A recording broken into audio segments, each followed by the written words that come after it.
Welcome. In this lecture, we will talk about macromolecules. And at the end of this lecture, we hope to understand what macromolecules are, the structure of macromolecules such as carbohydrates, lipids, and proteins, how to determine the presence or absence of carbohydrates, lipids, and proteins, and lastly, the importance of controls in an experiment. Macromolecules are large biological molecules built from small repeating units known as monomers. They differ in shape, size, and purpose. Macromolecules include carbohydrates, proteins, lipids, and nucleic acids. Consider which macromolecule was in the last meal you took and its importance to your body. Carbohydrates is an organic compound that is composed of atoms of carbon, hydrogen, and oxygen in a ratio of 1 carbon atom to 2 hydrogen atoms and 1 oxygen atom. They function as energy storage or structural support in many living organisms.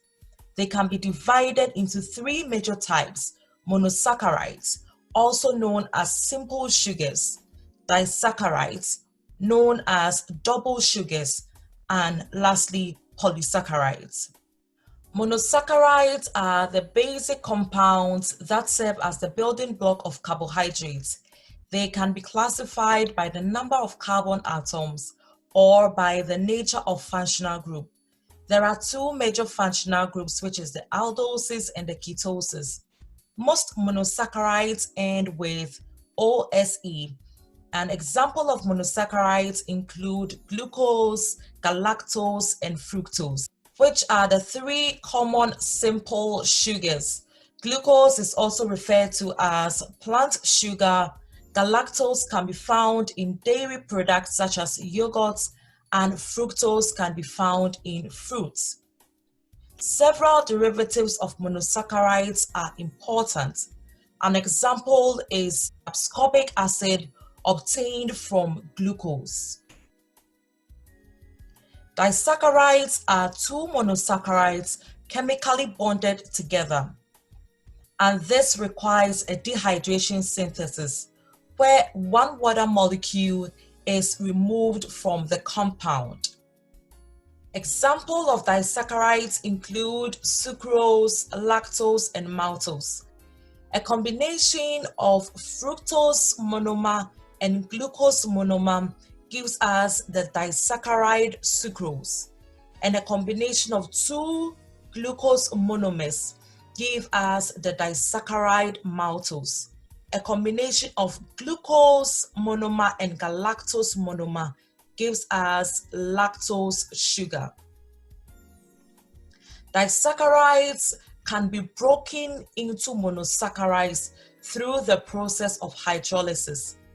So the water molecule that was removed to form the disaccharide needs to be added back for the disaccharide to break down into its monomers. Polysaccharide is a large molecule made up of many smaller monosaccharides, and it can consist of a single type of simple sugar, which is termed as homopolysaccharide, or 2 or more sugars, referred to as the heteropolysaccharides. Examples of polysaccharides include starch, cellulose, glycogen, and chitin. This is the general chemical formula for a polysaccharide. Benedict reagent is used to test for simple and double sugars. In the presence of a simple or double sugar, the copper sulfate found in Benedict reagent is reduced to insoluble orange copper, resulting in a color change from blue to varying orange precipitates, depending on the strength of the sugar. It is important to note that not all sugars give positive results to Benedict reagent. An example is starch. To test for starch, you use iodine test, and the iodine reacts with the starch to produce a bluish or purple black color. And this is because there is a transfer of electrons between the starch and the iodine, which changes the order of electrons and help the starch to absorb much visible light, causing it to change color. Lipids are macromolecules composed of carbon, hydrogen, and oxygen atoms. They are important for cell membrane, energy storage, insulation, as well as cell-to-cell communication. An example includes fats, oils, phospholipids, and steroids. Lipids can also be grouped into simple lipids, complex lipids, and derivative lipids. To test for lipids, you put a drop of oil on a piece of paper and a drop of water on the side. A greasy spot will appear to be penetrating the paper, and this happens because lipids are non-volatile. It means that it takes a very high boiling point, and hence the cooking oil, which represents the lipids in this experiment, will not evaporate easily, unlike the water, which is the control for the experiment. Proteins are macromolecules composed of subunits called amino acids, and this helps speed up chemical reactions, defend the body against diseases, and regulate the activity of cells. Examples of proteins include enzymes, antibodies, and some hormones. The Burette test is a common test used to determine the presence of proteins. A Burette reagent is made up of sodium hydroxide or potassium hydroxide and copper-2 sulfate.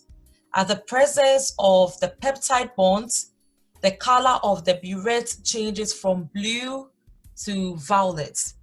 And the peptide bond is the chemical bond that holds the amino acids together.